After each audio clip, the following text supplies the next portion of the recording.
ABN news के top 10 खबरों में आपका स्वागत है। आइए रुख करते हैं देश की कुछ प्रमुख खबरों। लोकसभा चुनाव के रिजल्ट सामने आ रहे हैं। इस बार भाजपा और कांग्रेस दोनों दलों ने कई नामी गिरामी हस्तियों को टिकट दिया है। कई ऐसे हाई प्रोफाइल सीटें हैं जिस पर पिछले कुछ महीनों से चर्चाएं हो रही हैं। देशवासियों की भी निगाहें इन्हीं सीटों पर टिकी हुई हैं। 4 जून को देश की 543 लोकसभा सीटों पर काउंटिंग हो रही है। इस कड़ी में दिल्ली दक्षिणी रेंज के संयुक्त पुलिस आयुक्त संजय जैन ने कहा कि आज मतगणना का दिन है, किसी भी हालात से निपटने के लिए हम तैयार हैं। दिल्ली पुलिस ने 3 लेयर की सुरक्षा लगाई है। साथ ही सुरक्षा को लेकर चप्पे चप्पे पर पुलिस बल तैनात किया गया है। चुनाव के आज परिणाम आ रहे हैं, जिसके लिए आज 4 जून को देश की 543 लोकसभा सीटों पर काउंटिंग हो रही है। शुरुआती रुझानों में इंडिया ब्लॉक और एनडीए के बीच कड़ी टक्कर दिखाई दे रही है। ऐसे में कांग्रेस नेता जयराम रमेश ने शुरुआती रुझानों को लेकर पीएम मोदी पर कटाक्ष किया है। जयराम रमेश ने कहा है कि ये तो सिर्फ ट्रेलर है। तो वहीं 2024 के चुनावों में लोकसभा सीटों के लिए डाले गए वोटों की गिनती की विशाल कवायद सुबह 8 बजे से शुरू हो गई है। लोकसभा नतीजों में इंडिया और एनडीए के बीच जारी कड़ी फाइट के बीच सपा प्रमुख अखिलेश यादव ने सोशल मीडिया पर इंडिया गठबंधन की जीत का दावा किया है।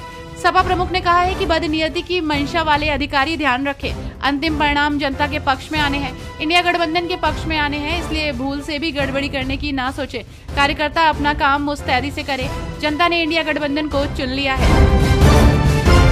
उत्तर प्रदेश की चर्चित सीट अमेठी इस समय चर्चा में बनी हुई है। अमेठी में लगातार भाजपा प्रत्याशी और केंद्रीय मंत्री और मौजूदा सांसद स्मृति ईरानी कांग्रेस की किशोरी लाल शर्मा से पीछे चल रही हैं। अंतिम जानकारी तक स्मृति ईरानी 23,000 से भी ज्यादा वोटों से पीछे चल रही हैं। ऐसे में भाजपा के लिए अमेठी की सीट फंसती दिख रही है।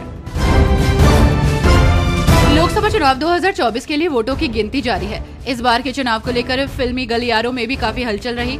कई शोबीज सितारे चुनावी मैदान में उतरे। इस बीच आजमगढ़ से भाजपा उम्मीदवार और मौजूदा सांसद दिनेश लाल यादव निरहुआ इस बार सपा प्रत्याशी धर्मेंद्र यादव से पीछे चल रहे हैं।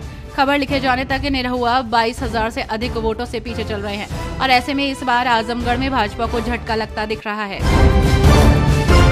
लोकसभा चुनाव के लिए मतगणना जारी है, जिसे लेकर दिल्ली सरकार में मंत्री और आप नेता सौरभ भारद्वाज ने भाजपा पर जमकर निशाना साधा है। सौरभ भारद्वाज ने कहा कि सब लोगों को हमारी तरफ से बहुत बहुत शुभकामनाएं, क्योंकि हमारा मानना है कि इस बार देश में तानाशाही हटेगी और एक अच्छी लोकतांत्रिक सरकार बनेगी। लोकसभा चुनाव की मतगणना में आज सबसे चौंकाने वाले नतीजे देश के सर्वाधिक लोकसभा सीटों वाले राज्य उत्तर प्रदेश में देखने को मिल रहे हैं। जहां एग्जिट पोल्स में उत्तर प्रदेश में बीजेपी की आंधी दिखाई दे रही थी, लेकिन नतीजों के रुझानों में बीजेपी को भारी नुकसान होता दिख रहा है। अभी तक के रुझानों तक यूपी में मुकाबला बराबरी का दिख रहा है। यहाँ इंडिया गठबंधन 40 से अधिक सीटों पर आगे चल रही है। उत्तर प्रदेश में समाजवादी पार्टी शानदार प्रदर्शन कर रही है और खबर लिखे जाने तक 35 सीटों पर बढ़त बनाए हुए है।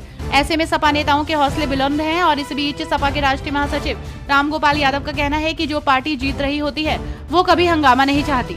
जो हार रहे होते हैं ये उनका काम हंगामा करना होता है।